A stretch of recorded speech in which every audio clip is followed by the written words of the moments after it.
اس وقت تو ہماری اسٹیبلشمنٹ کو، ہماری عوام کو، پولیٹیکل لیڈرز کو یہ بات بری لگی، لیکن آج سب کو سمجھ آ چکی ہے کہ ان چیزوں کا کوئی فائدہ نہیں ہوا. At the end of the day loser Pakistan ہے. لیکن ظاہر ہے کہ 70 سال کی غلطیاں صرف 2-4 ٹویٹیں کرنے سے اور اے پولیٹیکل کی اناؤنسمنٹ کرنے کے، پریس کانفرنس کرنے سے تو معاف نہیں ہوں گے. یہ کوئی کمپیوٹر کا پروگرام تو نہیں جو انڈو کر کے آپ پرانی پوزیشن پہ لے جائیں گے. یہ تو انڈو نہیں ہوتا، یہ ڈو تو ہوتا ہے. کچھ سالوں کے اندر انڈو کرتے ہوئے صدیاں لگ جاتی ہیں. لیکن صرف دعائیں کرنے سے کچھ نہیں ہونا جب تک کہ ہم انسان کے بچے نہیں بنتے، اپنا قبلہ درست نہیں کرتے. کچھ بھی نہیں ہونا. جی ہمیں بچپن سے جی پاکستان جو ہے، یہ دیکھیے یہ کیسی کہانی ہے. آ کے نا آپ کو یہ وی لاگر سنا رہے ہیں جی پاکستان ایک خاص مقصد کے لیے بنا ہے، یہ کوئی اللہ کا خاص فضل ہے، انشاءاللہ اس کو کچھ نہیں ہوگا. اور چھڑ دو یہ ساری آپ کہانیاں نا 1971 میں بھی کرواتے تھے. بنگلہ دیش بن گیا، ہاں آپ کی قنوت نازلہ دھری کی دھری رہ گئی. پاکستان جب بنا تھا تو اس وقت بنگلہ دیش پاکستان کا حصہ تھا نا، بلکہ پاکستان بنانے والے وہ لوگ تھے. اس وقت بھی آپ کو یہی کہانیاں چل رہی ہوتی تھی جناب. انہیں جی پاکستان اتنے اللہ دا ہاتھ ہے جی، 2 ٹوٹے ہو گیا. آج تک ہمارا وہ زخم نہیں ہم سی سکے. چلے ان کے حق میں تو بہتر ہو گیا، ان کی تو اکانومی اوپر چلی گئی. یہ کہانیاں چھوڑ دیں. ہم بچپن سے نا یہ سنتے آ رہے ہیں جی پاکستان پہ اللہ کا ایسا فضل ہے، جو آتا ہے کھاتا ہے لیکن ملک میں کچھ نہیں ہوتا. جی ان لاکھ پتا کیا جی اس وقت پاکستان میں بلوچستان کے اندر بالخصوص، اور اسی طریقے سے پاکستان کے جو قبائلی علاقے ہیں ان میں بھی جو دہشت گرد تنظیمیں ہیں، انہیں فیول سارے کا سارا انڈیا پرووائڈ کر رہا ہے. جس طرح کے پاکستان نے کشمیر کاز کے لیے یہاں سے مجاہدین داخل کیے تھے کشمیر کے اندر، اور بعد میں احساس ہوا کہ آج کے اس ماڈرن دور میں اس طریقے سے آپ کسی ملک سے کوئی حصہ چھین نہیں سکتے، ورنہ پھر وہ واپس ہو جائے گا.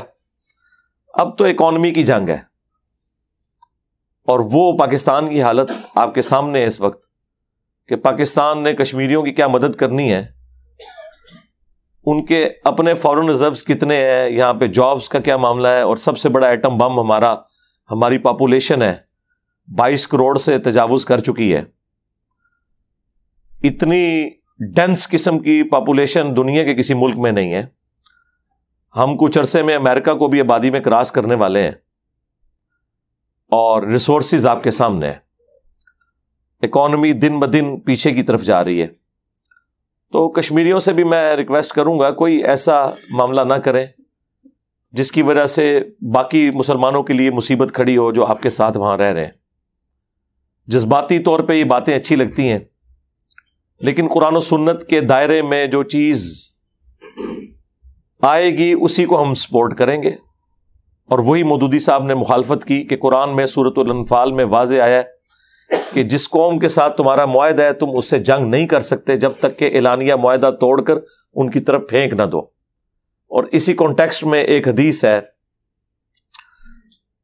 سنن ابی داؤد کے اندر، جامعہ ترمذی کے اندر، کہ حضرت معاویہ رضی اللہ تعالیٰ عنہ کے دور ملوکیت کے اندر مسلمانوں اور رومنز کے درمیان ایک ٹریٹی تھی، ایک معاہدہ تھا.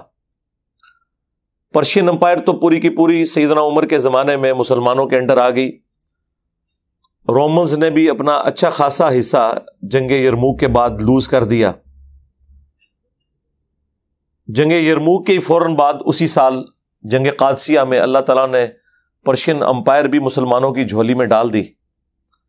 کچھ حصہ رومن امپائر کا باقی تھا، وہ جزیہ دینے پر سیدنا عمر کے دور میں آمادہ ہو گیا، اور اسی وجہ سے ان کی سروائیول ممکن ہوئی.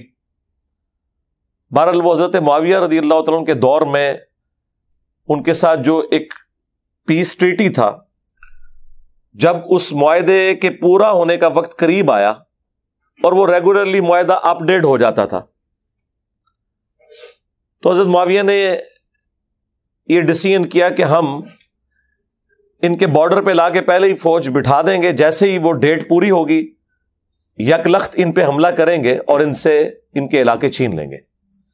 تو وہاں پر ایک صحابی کھڑے ہوئے, انہوں نے اپنے گھوڑے کو ایڑی لگائی اور مسلمانوں کی فوج کے سامنے آ کے کھڑے ہو گئے, سینئر صاحب میں سے تھے, اور انہوں نے کہا کہ آپ یہ کام نہیں کر سکتے, کیونکہ اللہ کے نبی علیہ السلام نے ہمیں منع فرمایا تھا کہ جس قوم کے ساتھ ہمارا معاہدہ ہو, جب تک اعلانیہ جنگ ڈکلیئر نہ ہو اور معاہدہ توڑ نہ دیا جائے, جس میں اگلی قوم کو بھی جنگ کی تیاری کی ایک مہلت مل جائے, اس وقت تک ان کے اوپر جنگ مسلط نہ کی جائے. قرآن پاک کا بھی حدیث کا انہوں نے حوالہ دیا. تو اس ایک بندے کی وجہ سے حضرت معاویہ رضی اللہ تعالیٰ عنہ کو اپنا ڈیسیژن واپس کرنا پڑا. آپ اندازہ کریں, وہ لوگ جو ہمیں کہتے ہیں جی محبت اور جنگ میں سب کچھ جائز ہے, ان کے منہ کے اوپر یہ تماچا ہے کہ اسلام میں محبت اور جنگ میں سب کچھ جائز نہیں ہے. سب کچھ جائز اسی صورت میں ہوگا اگر قرآن و سنت میں کوئی چیز جائز ہوگی. صحیح بخاری میں نہیں آتا کہ معاہدہ لکھا جا رہا تھا, اسی دوران اسی سہیل ابن عمرو کا بیٹا ابو جندل مسلمان ہو کر بیڑیوں میں جکڑا ہوا وہاں پہ آ گیا. تو نبی علیہ السلام نے ان سے ریکویسٹ کی کہ یار ابھی تو یہ معاہدہ لکھا جا رہا ہے, ایٹ لیسٹ اس کو تو ہمارے پاس رہنے دو. انہوں نے کہا نہیں, آپ کمٹ کر چکے ہیں کہ اگر ہماری طرف سے کوئی بندہ آپ کے پاس آئے گا آپ اسے واپس کریں گے, اور آپ کی طرف سے کوئی بندہ آئے گا ہم واپس نہیں کریں گے. اگرچہ یہ اس وقت وہ زیادتی کر رہے تھے, لیکن نبی علیہ السلام نے اس عہد جو کہ ابھی ٹرانزیشن پیریڈ میں تھا, ڈاکومنٹیشن فائنل نہیں ہوئی تھی, آپ نے ایکسپٹ کر لیا. اور آپ صلی اللہ علیہ وآلہ وسلم نے ابو جندل کو دعا دی اور کہا کہ ٹھیک ہے تم چلے جاؤ. آپ نے تو نہیں فرمایا کہ بھائی محبت اور جنگ میں سب کچھ جائز ہے, آپ نے کہا ٹھیک ہے میں اب یہ معاہدہ کر چکا ہوں. خیر اللہ تعالیٰ نے اس میں سے کیا خیر نکالنی تھی, انا فتحنا لک فتحا مبینا, صلح حدیبیہ کو تو اللہ تعالیٰ نے روشن فتح قرار دے دیا. اور پھر وہ اسلامک ہسٹری کا ہیرو ابو بصیر رضی اللہ تعالیٰ عنہ سامنے آئے, ان پہ آپ میرا تفصیلی کلپ دیکھ لیں. اللہ تعالیٰ نے کس طریقے سے وہ معاہدے کی شرائط جو کہ بظاہر مسلمانوں کے حق میں نہیں تھی, انہی شرائط کو مسلمانوں کی فتح کا سبب بنا دیا. الحمدللہ واللہ خیر الماکرین, یہ اللہ کی خفیہ تدبیر تھی. تو اس اعتبار سے میں کبھی بھی یہ پاکستان اور انڈیا کی جو گریلا جنگیں آپس میں, کہ اوپر سے امن کے معاہدے ہیں, اٹامک تنصیبات کا بھی تبادلہ ہو رہا ہے ماشاء اللہ تعالی, اور فوجیں بھی بارڈر پہ موجود ہیں, لیکن اندر بندے گھسا کے ایک دوسرے کی عوام کو مارنا, تکلیف میں رکھنا, اس چیز کی کوئی اجازت نہیں اسلام کے اندر, اور ان چیزوں نے ہمیں نقصان پہنچایا. یہاں کی کئی جہادی تنظیمیں جو یہ ایکٹیویٹی پرفارم کرتی رہیں, آج بے روزگار ہو گئے. FATF حافظہ اللہ تعالی کی برکت سے, اور بعد میں ضرب عزب حافظہ اللہ تعالی, اور رد الفساد حافظہ اللہ تعالی, اور ابھی کوئی نیا حافظہ اللہ بھی آنے والا ہے یہ پشاور انسیڈنٹ کے بعد. تو اس کی برکت سے اب سب کو سمجھ آ گئی ہے کہ ان چیزوں کا کوئی فائدہ نہیں ہے. قرآن و سنت کی روشنی میں تو یہ پہلی فراڈ تھا جو کچھ ہو رہا تھا, لیکن اس کے خلاف جو بھی بولتا تھا اسے کہتے تھے یہ غدار وطن ہے. جو لوگ ان کو اس وقت مت دیا کرتے تھے وہ غدار وطن تھے. تو آج انہیں میڈلز بنانے چاہیے کہ تم نے ذلیل و خوار کر کے اس قوم کو اس پستی میں گرا کے جو سبق سیکھا ہے, تو ایٹ لیسٹ ان لوگوں کا شکریہ ادا کرو جو اس وقت تمہیں سمجھایا کرتے تھے. آج بھی سنبھل جاؤ, ورنہ آپ یہ دیکھ لیں جو پشاور انسیڈنٹ ہوا ہے. یار مجھے بتائیں اس واقعے کے بعد ہم مسلمان کس منہ سے نان مسلمز کو یہ دعوت دے سکتے ہیں کہ اسلام از اے ریلیجن آف پیس؟ وہ کہیں گے اے پیس, کہ مارنے والے بھی مسلمان, مرنے والے بھی مسلمان. مارنے والا بھی اپنے آپ کو شہید سمجھ رہا ہے, اور جسے مارا جا رہا ہے وہ بھی اپنے آپ کو شہید سمجھ رہا ہے. داڑھی اس نے بھی رکھی ہوئی ہے, داڑھی اس نے بھی رکھی ہوئی ہے, اور فخریہ ذمہ داریاں قبول کی جاتی ہیں. یار مسجد میں، اسلام میں تو آپ کسی غیر مسلم کی عبادت گاہ کے اوپر بھی اس طریقے سے حملہ نہیں کر سکتے. اور ایک اللہ، ایک رسول، ایک قرآن کے ماننے والے دین کے نام کے اوپر یہ سب کچھ کر رہے ہیں. اور پھر فخریہ وہ ذمہ داری قبول کرتے ہیں کہ جی ہم نے یہ کارنامہ کیا ہے. آج اللہ کے نبی علیہ السلام دنیا میں موجود ہوں تو یہ لوگ جو کہ ذمہ داریاں قبول کر رہے ہیں، کیا ان سے خوش ہوں گے یا اعلان برات کر دیں گے؟ اللہ کے نبی علیہ السلام تو ان سے فرمائیں گے کہ بھئی قرآن تم نے نہیں پڑھا تھا. سورۃ المائدہ کی آیت نمبر 32 کہ جس نے ایک جان کو ابھی ناحق قتل کیا سوائے 2 استثناء کے کہ قتل کے بدلے قتل ہو رہا ہو اور وہ بھی جوڈیشری کے تھرو قاتل کو قتل کیا جائے گا. یہ نہیں کہ انہوں نے ہمارے اتنے بندے مارے ہم اتنے مار دیں گے، نہ. یا فساد فی الارض کرتا ہو وہ بھی جوڈیشری کے تھرو. یہ نہیں ہے کہ میں ڈیسائیڈ کروں گا کہ یہ جو ہے غدار وطن ہے اور یہ حب الوطنی کا سرٹیفکیٹ سے ملتا ہے، نہیں، جوڈیشری کے تھرو. یہ 2 استثناء ہے. ان کے سوا اگر کسی انسان نے دوسرے انسان کو قتل کیا، انسان کو، مسلمان نہیں، کوئی بھی زیرو انسان، گویا اس نے پوری انسانیت کا قتل کیا. اور جس نے ایک جان کی زندگی بچائی گویا اس نے پوری انسانیت کو بچا لیا. اور پھر جس شان سے اللہ تعالیٰ نے سورۃ البقرہ میں فرمایا وَلَكُمْ فِي الْقِصَاصِ حَيَاةٌ يَا أُولِي الْأَلْبَابِ، قتل کے بدلے قتل کرنے میں انسانیت کی زندگی چھپی ہے اے عقل مندو، تاکہ تم بچ سکو. باقی تمام گناہوں کے لیے اسلام میں یہ ہے کہ معافی اور درگزر کی روش اختیار کرو، لیکن قتل اتنا بڑا جرم ہے کہ اس کے اگینسٹ اللہ نے فرمایا کہ قتل کے بدلے قتل کرنے میں انسانیت کی زندگی چھپی ہے. کیونکہ قتل کے بدلے جب قتل آپ نہیں کریں گے تو ڈیٹرنس نہیں ہوگی، ڈیٹرنس نہیں ہوگی تو قاتل کو اور موقع ملے گا. اور اس میں مسلمان اور غیر مسلمان کی کوئی تفریق نہیں ہے، یہ ذہن میں رکھیے گا. صحیح بخاری میں حدیث ہے جس نے ایک ذمی کافر کو جو عہد کی پاسداری کے تحت ایک مسلمان ملک کے اندر ٹیکس دے کر، جزیہ دے کر رہ رہا ہے، اس کی حفاظت کی ذمہ داری اس مسلمان ملک کی فوج کے اوپر ہے.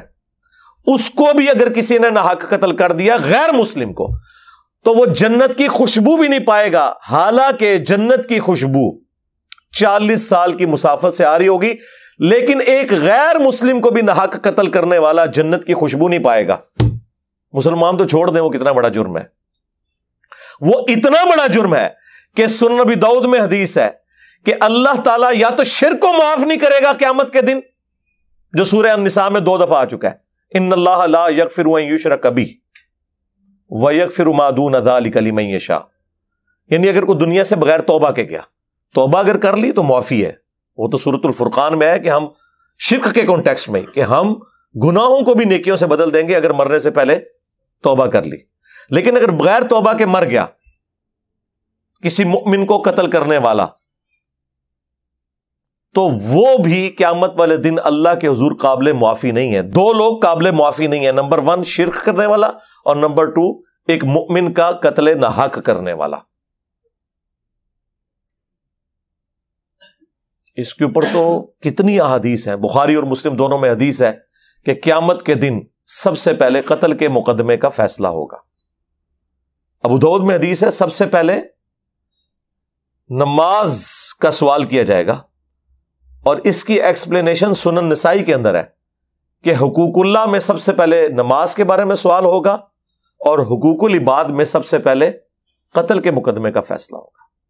اور وہ فیصلہ اس لیول کا ہے کہ سنن نبی داؤد میں جامع ترمذی میں حدیث موجود ہے کہ مقتول جسے دنیا میں ناحق قتل کیا گیا تھا وہ اپنے قاتل کو پیشانی کے بالوں سے پکڑ کے گھسیٹتا ہوا اللہ کے عرش کے پائے کے پاس پہنچ جائے گا اور کہے گا کہ یا اللہ آج مجھے انصاف چاہیے کہ اس شخص نے میری زندگی کیوں چھینی تھی مجھ سے.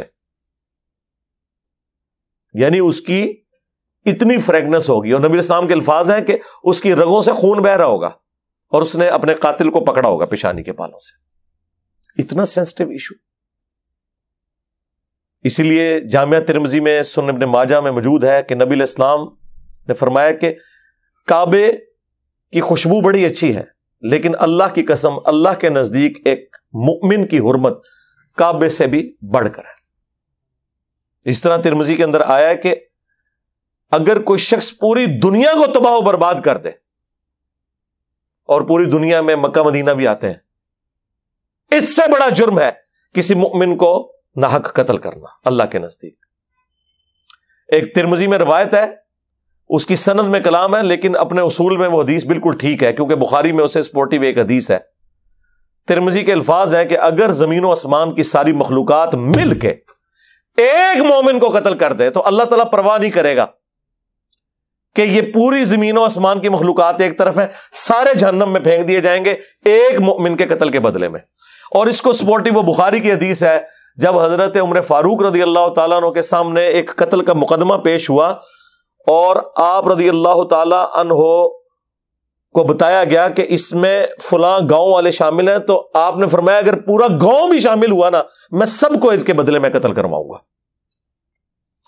یہ جناب انسانی جان کی اہمیت ہے. اور یہاں پہ آپ دیکھ لیں، انسانی جان کی کوئی اہمیت نہیں، اور ایک مسلمان دوسرے مسلمان کو قتل کر رہا ہے اسلام کے نام کے اوپر. یہ کون سا اسلام ہے؟ اور پھر میں سلوٹ کرتا ہوں افغانستان کی گورنمنٹ کو، حالانکہ میں ان سے ایکسپیکٹ نہیں کر رہا تھا، جتنے آج کل وہ ہارڈ لائنر ہوئے ہیں پاکستان کے حوالے سے، کہ انہوں نے اس واقعے کو کنڈیم کیا. اور اس کے پیچھے بھی میں سمجھتا ہوں سوشل میڈیا کا کردار ہے. انہیں آئیڈیا ہو گیا کہ یار یہ تو اب دنیا پڑھ لکھ گئی ہے میرے بھائی. کیا لوگ جاہل ہیں؟ لوگوں کو نہیں پتا کہ اس طرح کی ایکٹیویٹیز پرفارم کر کے آپ عزت بنائیں گے؟ تو انہیں آئیڈیا ہوا کہ لوگ تو مذہبی طبقے سے متنفر ہو رہے ہیں. تو سب سے پہلے انہوں نے ایک آفیشیل بیان جاری کیا افغانستان والوں نے کہ جی ہم اس واقعے کی مذمت کرتے ہیں، اس طرح کا کوئی واقعہ مسلمانوں کے اوپر کرنا حرام ہے، اور مسجد میں تو کرنا بدرجہ اولا حرام ہے. ماشاءاللہ، بس اتنی سی بات تھی. ادھر جو ماشاءاللہ مجاہدین تھے نا، ان کا وضو بھی ٹوٹ گیا. جو کل تک فخریہ کہہ رہے تھے ہم نے یہ کارنامہ کیا، انہوں نے کہا جی ہمارا اس کارنامے سے کوئی تعلق ہی نہیں ہے. حالانکہ حقیقت بات یہی ہے کہ یہ لوگ انوالو ہیں. ہم ہر بات کو جی غیر مسلموں کی سازش ہے. یار غیر مسلم نے تو سازش ہی کرنی ہے نا آپ کے خلاف. آپ کی طرف سے انہوں نے حج اور عمرے ادا کرنے ہیں، صدقہ اور خیرات کرنا ہے اللہ کی راہ میں انہوں نے. آپ کیا کر رہے ہیں؟ اور اب آپ دیکھ لیں یہ ایک مصیبت آ کھڑی ہوئی ہے. اور یہاں ہمیں مطلب ایک کہانیاں کروائی جاتی ہے کہ جی وہ جی آج بھی ہو ابراہیم سا ایماں پیدا، آگ کر سکتی ہے اندازے گلستاں پیدا. جی جناب بالکل، انشاءاللہ نہ ابراہیم جیسا ایمان ہوگا اور نہ کبھی آگ ٹھنڈی ہوگی. یہ شیرہ تو باہر نکل واللہ سے وہ بندے ہو، معجزات کا کوئی لینا دینا نہیں ہے. عام کیسز کے اندر وہ انبیاء کے ساتھ خاص ہیں. اس کے بعد بھی اگر کرامت زیادہ سے زیادہ یہ ہو سکتی ہے کہ اللہ تعالیٰ کسی کی دعا قبول کر لے، ادروائز دنیا کو اللہ نے اسباب کے ساتھ جوڑا ہوا ہے میرے بھائی. رومنز اور پرشینز کے خلاف صحابہ اکرام نے باقاعدہ جنگیں کی ہیں. یار ہزاروں مسلمان اس میں شہید ہوئے ہیں، تب جا کے وہ کامیابیاں ملی ہیں. نگاہ مار کے کچھ نہیں ہوا، ہاں خالی دعائیں کرنے سے کچھ بھی نہیں ہوا. وہ تو نبی علیہ السلام کو اللہ نے ایک مختصر پیریڈ دیا تھا، اس کے اندر دین کا غلبہ کرنا تھا. هو الذی ارسل رسولہ بالہدی ودین الحق لیظہرہ علی الدین کلہ ولو کرہ المشرکون. تو اللہ تعالیٰ نے غیبی مدد فرمائی، ادروائز ایسا نہیں ہوا کرتا. اور جی خالد ابن ولید رضی اللہ تعالیٰ عنہ بڑی تھوڑی سی آرمی کے ساتھ رومنز کے خلاف غالب آ گئے. جی جناب اس لیے غالب آئے کہ خالد ابن ولید کے ہاتھ میں بھی تلوار تھی اور رومنز کے ہاتھ میں بھی تلوار تھی. اگر سامنے رومنز کے ہاتھ میں کلاشن کوف ہو اور یہاں سے 1000 خالد ابن ولید، میں نہیں کہتا یہ کہہ دیں گے گستاخی ہو گئی ہے، 1000 کو بڑے بڑے پہلوان جنگجو اس زمانے کے آ جائیں، تو ایک کلاشن کوف سب کو بھوننے کے لیے کافی ہے. تو اس زمانے کی مثالیں دینا غلط ہے. تلوار بمقابلہ تلوار ہوتی تھی، لیکن آج زمین و آسمان کا ڈفرنس ہو چکا ہے. ہمارے پاس تو لیٹسٹ اسلحہ بھی نہیں لڑنے کے لیے اس لیول کا. اور جب یہ باتیں کرے کہتے ہیں یہ بزدل کر رہے ہیں لوگوں کو. یار بزدل نہیں کر رہے، آپ کو گراؤنڈ ریئلٹیز بتا رہے ہیں. آپ مثالیں غلط دے رہے ہو. آپ نے صدیوں سے مسلمانوں سے یہ جھوٹ بولا ہے کہ جی مسلمان تھوڑے تھے تو کافروں پر غالب آ گئے. وہ اس لیے آئے کہ جب خالد ابن ولید یہاں سے تلوار لے کے نکلے نا تو رومن جنرل نے بھی تلوار ہی اٹھائی ہوئی تھی. اگر اس کے ہاتھ میں کلاشن کوف یا لیزر گائیڈڈ کوئی گن ہوتی تو حضرت خالد ابن ولید تو اپنی فوج سے باہر بھی نہیں نکل سکتے تھے. 2 کلومیٹر دور سے اس نے شہادت تک پہنچا دینا تھا. جو آج ہو رہا ہے کے پی میں آپ دیکھ لیں، لیٹسٹ اسلحہ 2 کلومیٹر سے وہ تھرمل سینس کر کے وہ اکوپمنٹ لاک کرتا ہے کہ یہ بندے 2 کلومیٹر دور سے اور ایگزیکٹ ہٹ کرتے ہیں. اور ہماری پولیس کے پاس جس قسم کا ویپن ہے وہ تو 200 فٹ سے بھی نہ کام کرے. اندازہ کرے. اور جی تھوڑے تھے ہم غالب آئے خدا کے لیے. پھر سب سے بڑا ڈفرنس جو آ گیا وہ ایئر فورس کے اندر ہے. امریکن فوج کو 20 سال لگنے تھے یہاں افغانستان میں. 1-2 سال کی گیم تھی، بھاگ جانا تھا انہوں نے. اس لیے نہیں کہ وہ بسم اللہ پڑھ کے بم پھینکتے تھے جناب. طالبان نے اگر کامیابی حاصل کی ہے تو تلواروں کے ذریعے نہیں کی ہے. ان کے پاس بھی لیٹسٹ اسلحہ تھا رشیا کا دیا ہوا. رشیا اپنا بدلہ اتار رہا تھا. جی ہاں، کسی بزرگ کی دعا سے نہیں وہ جیتے. آج لوگ مثالیں دیتے ہیں. دیکھ لیں ان کے پاس گاڑیاں سب کچھ لیٹسٹ. کسی اجمیر شریف والے کی بنائی ہوئی گاڑی نہیں ہے، کسی بغداد شریف والے کے بنایا ہوا کوئی اسلحہ نہیں ہے. جی ہاں، جی بزرگوں کی بڑی خدمات ہے. تو تب وہ غالب آئے لیٹسٹ اسلحے کی بنیاد پہ. لیکن 20 سال لگے ہیں صرف اس وجہ سے کہ طالبان مار کھاتے تھے ایئر فورس کے اندر. ادروائز امریکن 1 سال نہیں وہاں نکال سکتے تھے. لیکن کیا ہے، وہ کارپیٹ بمبنگ کرتے تھے، اتنی جانیں شہید ہو جاتی تھی مسلمانوں کی. لیکن اس میں چونکہ خرچہ ہوتا تھا تو وہ پھر آہستہ آہستہ وڈرا کر کے. ادروائز کامیابی تو ضرور ہے، لیکن یار یہ جو کامیابی ہے یہ کتنی تکلیف سے ہے. لاکھوں مسلمان شہید ہوئے، مینٹل ماڈلز بدل گئے لوگوں کے، وہاں کی نسلوں کا سوچنے کا زاویہ بدل گیا. آپ سوچ سکتے ہیں، اللہ نہ کرے کہ اس تکلیف سے اور کسی مسلمان ملک کو گزرنا پڑے. اور وہ جاتے ہوئے اپنی جنگ ہمارے اوپر مسلط کر کے چلے گئے کہ ٹھیک ہے ہوں تسی کھیڈو پچھو آپس ہی ایک دوسرے نال. اور آپ دیکھ رہے ہیں کہ ہم مطلب کتنا سکون آ گیا تھا ضرب عزب، رد الفساد اور ان چیزوں کے بعد. اب دوبارہ سے وہ پھر آپریشن. اب یہ کہہ رہے ہیں جی ہم پلان کریں گے. کیا پلان کریں گے؟ پیسہ ہے کوئی نہیں ہے ہاں جی. اور ریزروز جو ہیں وہ نیچے گر رہے ہیں. خالی دعاؤں سے تو کچھ نہیں ہونا. اور پولیٹیکل لیڈرز کا یہ حال ہے کہ ایک ٹیبل پہ بیٹھنے کے لیے تیار نہیں ہے. اتنی اکڑ ہے، یعنی کامن ایشوز کے اوپر بھی بیٹھنے کے لیے تیار نہیں ہو رہے. یار اکانومی پہ بیٹھے ہیں. میں نے کئی دفعہ کہا کہ چارٹر آف اکانومی اور چارٹر آف ڈیموکریسی یہ 2 لکھ لیے جائیں. حکومت کوئی بھی ہے دوسرے پہ ملبہ نہیں ڈال سکتی کہ انہوں نے IMF سے معاہدہ کیا تھا ہمارا کیا لینا دینا. سب کے سائن ہو، چاہے اپوزیشن لیڈر ہے چاہے وہ پرائم منسٹر ہے، تاکہ جب بھی کوئی حکومت چینج ہو اس کے اوپر کوئی کسی کے ساتھ گیم نہ کر سکے، جس طرح آج کر رہے ہیں. اب خان صاحب کو پتا ہے وہ جاتے ہوئے کیا کر کے گئے ہیں، لیکن ماشاءاللہ پوری دلیری سے باتیں کر رہے ہیں اور ان کا سودا بک رہا ہے. اور یہ جو چیمپئن آ کے سنایا کرتے تھے ہمیں کہ جناب ایک دفعہ ہمیں حکومت دیں تو ہم یہ کر دیں گے وہ کر دیں گے، ان کی نااہلی بھی آپ کے سامنے کھل کے آ چکی ہے. اب یہ کہہ رہے ہیں ہمیں تو اندازہ ہی نہیں تھا کہ اتنی بڑی تباہی ہوئی ہے. تو سرکار پھر اڑدا تیر بغل چ لیا کیوں سی جی اندازہ نہیں سی تانوں. پولیٹیکل انسٹیبلٹی ہی اکانومی کو نیچے لے جاتی ہے. چلنے دو یار 5 سال اسمبلیاں، 3.5 سال برداشت کر لیا تھا، 1.5 سال اور کر لیتے یار، کیا فرق پڑتا ہے، کیا ہو جانا تھا. لیکن ایٹ لیسٹ اسٹیبلٹی تو ملک کے اندر آئے. اب پرائم منسٹر نے وہ آل پارٹی کانفرنس بلائی ہے، خان صاحب کہہ رہے ہیں میں نے نہیں جانا. ٹھیک ہے سرکار، اگر آپ کی ایگو ہرٹ ہو رہی ہے آپ نہ جائیں، اپنا ریپ کوئی بھیج دیں یار. اور ان کی اکڑ دیکھیں وہ آ کے میڈیا میں بتا رہے ہیں کہ جی ہم نے تمام پارٹیوں کو دعوت دی ہے، اور پی ٹی آئی والوں کا کہنا ہے جی ہمیں ریٹن میں کوئی کاغذ موصول نہیں ہوا. تو اس کا تو مطلب اگر یہ صحیح کہہ رہے ہیں، وہ کل میں پرویز خٹک صاحب کا بیان سن رہا تھا کہ آپ ریٹن میں بلائیں، اگر یہ بیان ٹھیک ہے تو سرکار یہ تو آپ لوگ دو نمبری کر رہے ہیں حکومت میں بیٹھ کے، کہ آپ لوگ صرف پولیٹیکل گیم کر رہے ہیں کہ آگے میڈیا کو بتا رہے ہیں کہ ہم نے پارٹیز کی کانفرنس بلائی ہے.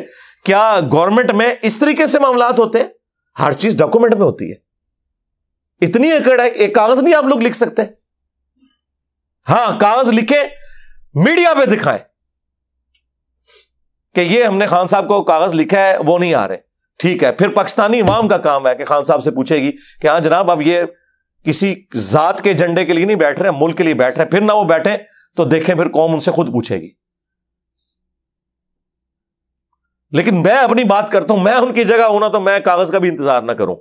خود نہیں جانا چاہتا، ایٹ لیسٹ اپنا ریپ بھیجوں کہ یار چلو فی الحال کو معاملہ آگے سٹارٹ تو ہو کہ کیا کرنا ہے، کیا ڈیسیژن کرنا ہے. پاکستانی عوام پریشان ہے. ہم سے آ کے لوگ لائیو سیشنز میں پوچھ رہے ہیں کہ جی ملک ڈیفالٹ ہونے کے قریب ہے، بتائیں ہم کیا کریں. پاکستانی عوام پریشان ہے. ہم سے آ کے لوگ لائیو سیشنز میں پوچھ رہے ہیں کہ جی ملک ڈیفالٹ ہونے کے قریب ہے، بتائیں ہم کیا کریں. کدھر جائیں؟ 22 کروڑ عوام کو کہاں لے کے جائیں گے؟ اگر خدا نہ خواستہ کوئی ایسا مسئلہ ہوتا ہے تو ہماری کیا ذمہ داری بنتی ہے؟ اب اس کے اوپر بھی بات کرتے ہوئے میں ڈرتا ہوں کہ کیا مطلب اس پہ میں بات کروں اس حوالے سے کہ الٹا یہ کہنا شروع کر دیا جائے کہ یہ تو جناب چاہ رہے کہ ڈیفالٹ ہو جائے.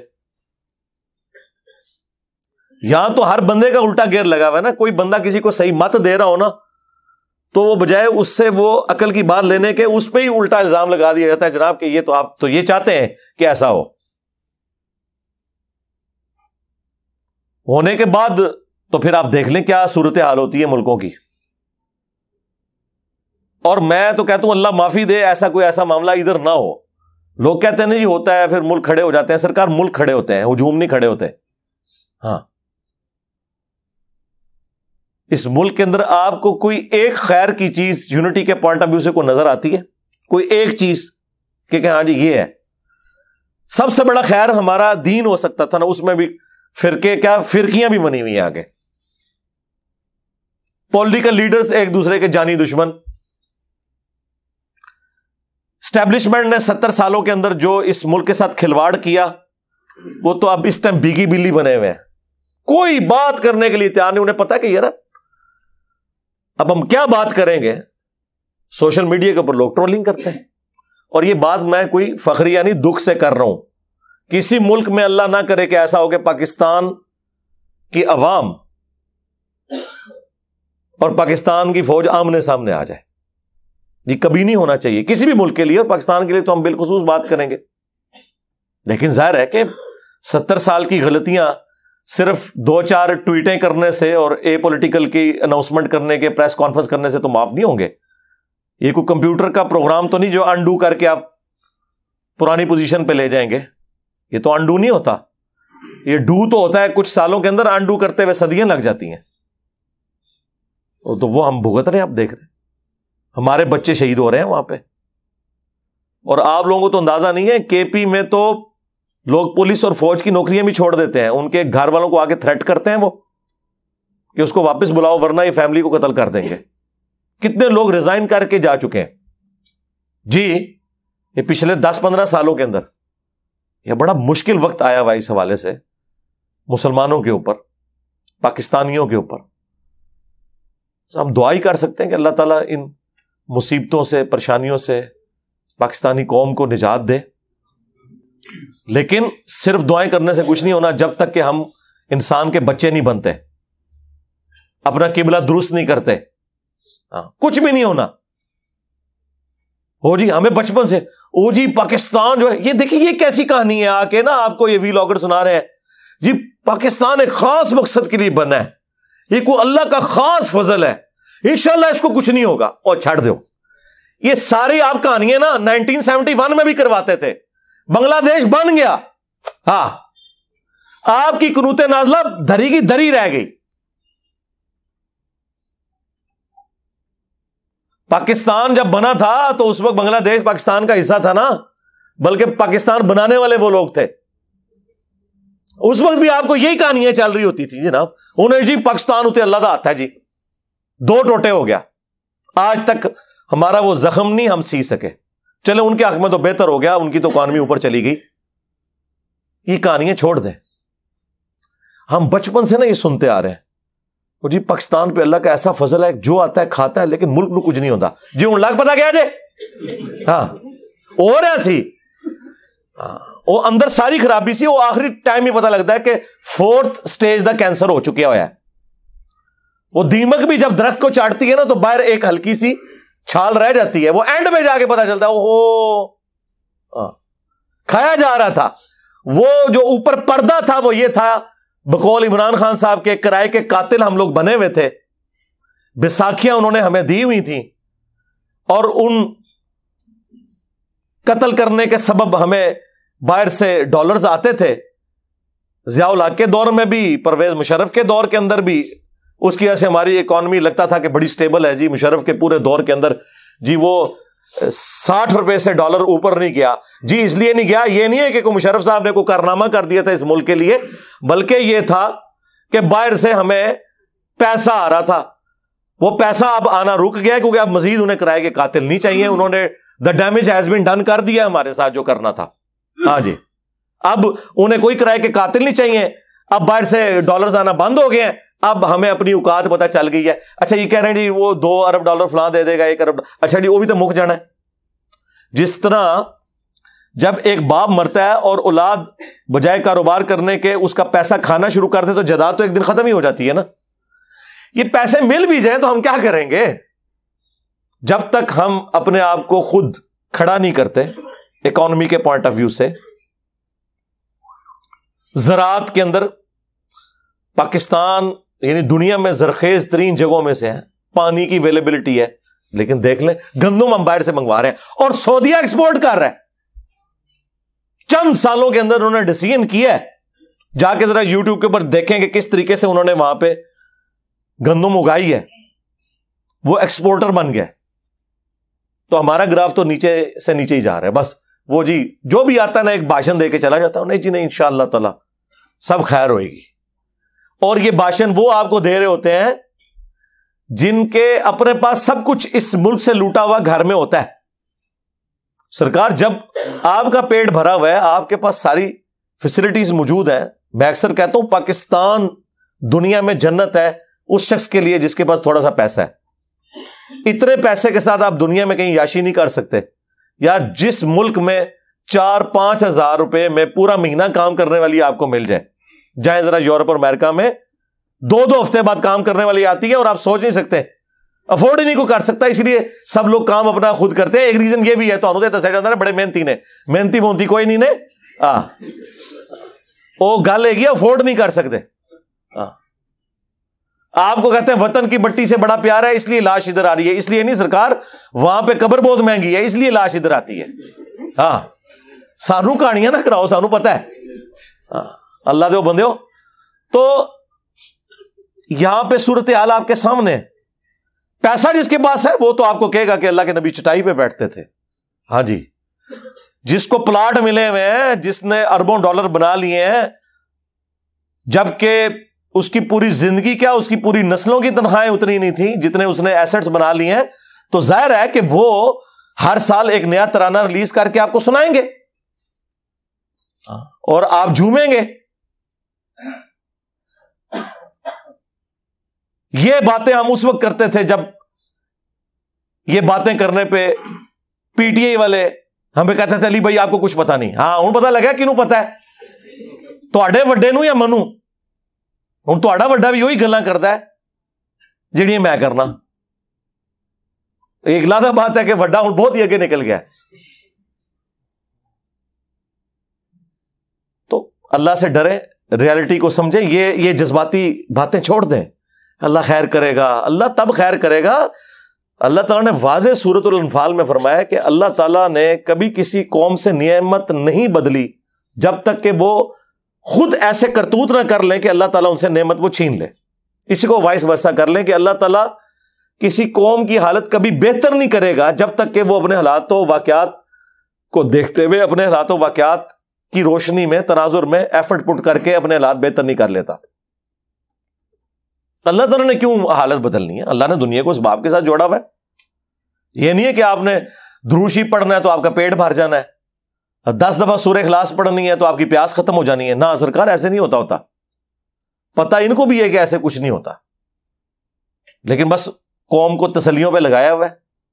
اور قوم بھی آپ دیکھ لیں ماشاء اللہ تعالی، ہر گھر میں 1-2 پاگل موجود ہیں جو بےچارے پوری فیملی کے لیے کمائی کرتے ہیں۔ پاکستان میں تو یہی ہے۔ آج یہ باہر سے ریمیٹنس ختم ہو جائے، آج یہ چیریٹی والا معاملہ تلپٹ ہو جائے، تو آپ دیکھیں ادھر کیا حالات و واقعات بنے۔ اللہ نہ کرے کہ ایسا ہو۔ دعا تو ہم کر سکتے ہیں، لیکن جب تک کرتوت اپنے ٹھیک نہیں کریں گے، ہر بندہ ایمانداری کے ساتھ اپنا کام نہیں کرے گا، بجائے ایک دوسرے کے کاموں میں لچ تلنے کے اپنے کاموں کے اوپر توجہ نہیں دیں گے، پھر اسی طرح ہم پٹتے رہیں گے۔ بس صرف تقریریں آپ سن لیں، بھاشن آپ سن لیں، باقی جو ہے وہ آپ صورتحال آپ کے سامنے۔ صلو علی محمد وآل محمد، اللہم صلی علی محمد وعلی آل محمد واصحاب محمد وازواج محمد اجمعین الی یوم الدین، آمین۔